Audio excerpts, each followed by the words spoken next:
வணக்கம் நண்பர்களே! இன்னைக்கு சிறகடிக்க ஆசை சீரியல்ல என்ன நடக்க போகுது அப்படிங்கிறத ப்ரெடிக்ட் பண்ண போறோம். வாங்க வீடியோக்குள்ள போகலாம்.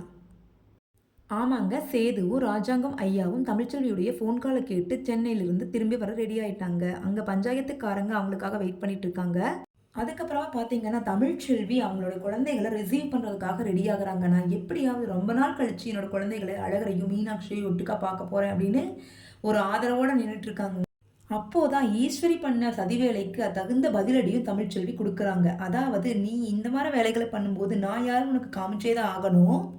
ராஜாங்க மாமாவ கொல்ல ஆள் அனுப்புனது உன்னுடைய மகன் போஸ் தான் அப்படிங்கிறது எனக்கு எப்பவோ தெரியும். இருந்தாலும் பாவமேன்னு நான் விட்டு வச்சிருந்தேன். ஆனா இனியும் பொறுத்துக் கொண்டிருக்க மாட்டேன்." இந்த தமிழ்ச்செல்வி ஒண்ணும் பழைய ஆள் கிடையாது. இப்பவெல்லாம் எவ்வளவோ மாறிட்ட தமிழ்ச்செல்வி. புது தமிழ்ச்செல்வி தான் நீங்க எல்லாரும் பார்க்க போறீங்க. நல்லா ஞாபகத்துல வச்சுக்கோங்க. ஆமா. அப்படின்னு சவால் விட்டு அதுக்கான ஆதாரத்தையும் ஈஸ்வரி கிட்ட காமிக்கிறாங்க தமிழ்ச்செல்வி. ஈஸ்வரி வாயடைச்சு போய் என்ன செய்யறதுன்னே புரியாம நிக்கிறாங்க. அந்த டைம்ல தாங்க சென்னையிலிருந்து வந்த ராஜாங்கம் எல்லாத்தையும் நான் கேள்விப்பட்டேன். எல்லாம் நடந்தது எனக்கு நல்லா தெரியும் அப்படின்னு சொல்றாருங்க. இனிமேல் இந்த பித்தலாட்டம் நடக்காது அப்படின்னு சொல்லியும் 2 குழந்தைங்கள தமிழ்ச்செல்வி கிட்டயும் கொண்டு வந்து சேர்த்துற மாதிரி பஞ்சாயத்துக்கு வந்து குடுத்துடுறாங்க. தமிழ்ச்செல்வி அந்த குழந்தைகள பார்த்தோன்னே அவ்வளவு அளவு கடந்த சந்தோஷத்த அனுபவிக்கிறாங்க. பொறுத்தது போதும் தமிழ்ச்செல்வி, பொங்கி எழுந்து வா அப்படின்னு மக்கள் கூட்டம் சொல்றது நம்ம காதுகளுக்கு கேக்குதுங்க.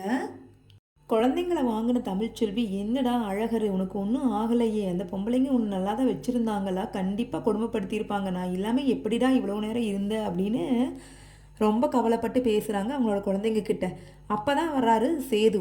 சேது வந்து, மீனாட்சி கூட 2 நாளாவது நான் இருக்கணும்னு நினச்சி ஆசைப்பட்டு கொண்டு போனேன், ஆனால் அதுக்கு கூட வழி இல்லை, திரும்பி வரும்போது என்னோட நிம்மதியே போயிடுச்சு அப்படின்னு ரொம்ப வருத்தப்படுறாருங்க.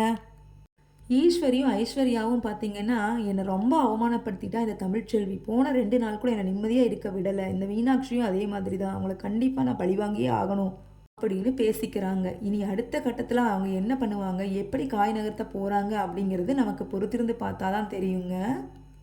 இப்போ நமக்கு ஏற்கனவே தெரிஞ்சது மாதிரியே ஐஸ்வர்யா சேது கல்யாணம் வந்து உண்மையானது அல்ல அப்படிங்கிறது நமக்கு தெரிஞ்ச ஒரு விஷயம் தான். அதே மாதிரி அழகரும் மீனாட்சியும் பார்த்தீங்கன்னா, அவங்க அப்பா, அம்மா ஆகிய தமிழ்ச்செல்வியையும், சேதுவையும் ஒண்ணாக சேர்த்து வைக்க பிறந்த குழந்தைங்க தான் அப்படின்னு சொல்லிட்டு, நமக்கு முடிவ கொண்டு வந்து காமிக்க போறாங்க. நம்ம வெயிட் பண்ணி பார்க்கலாங்க. இந்த மாதிரி சமயத்துல தான் நம்ம ராஜாங்கத்துக்கு மனசுக்குள்ள ஒரே ஒரு கவலைங்க. எவ்வளோ நாளைக்கு இந்த 2 குழந்தைங்களும் தனித்தனியா பிரிஞ்சு இருக்க முடியும்? நம்ம இருக்கும்போதே இவங்கள ஒண்ணா சேர்த்து வச்சா தான் உண்டு அப்படின்னு சொல்லிட்டு யோசிக்கிறாரு. அதே டைம் அப்ப ஐஸ்வர்யாவோட வாழ்க்கைக்கு என்ன பதில் சொல்றது அப்படிங்கும்போது தான் அவருக்கு எல்லா விதமான உண்மைகளும் தெரிய வருதுங்க.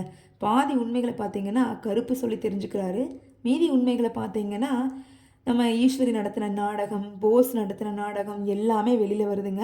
அந்த வீட்லயே பார்த்தீங்கன்னா, அந்த பாட்டி, தமிழுடைய மாமியாரு, மலரு இவங்க எல்லாருமே தமிழ்ச்செல்வி பக்கத்துக்கு ரொம்ப சப்போர்ட்டா இருக்கிற காரணத்தினால, இந்த சதிகார கும்பல்னால எந்த ஒரு வேலையுமே சரியா பண்ண முடியாத ஒரு சூழ்நிலை வந்து உருவாகுது. இனி பார்த்தீங்கன்னா, இவங்க போடக்கூடிய எல்லா சதித்திட்டங்களும் என்ன ஆகும்? கொஞ்சம் கொஞ்சமா முறியடிச்சு, கடைசியில வீறு கொண்ட சிங்கப்பெண்ணா தமிழ்ச்செல்வி வந்து நடையிட போறாங்க.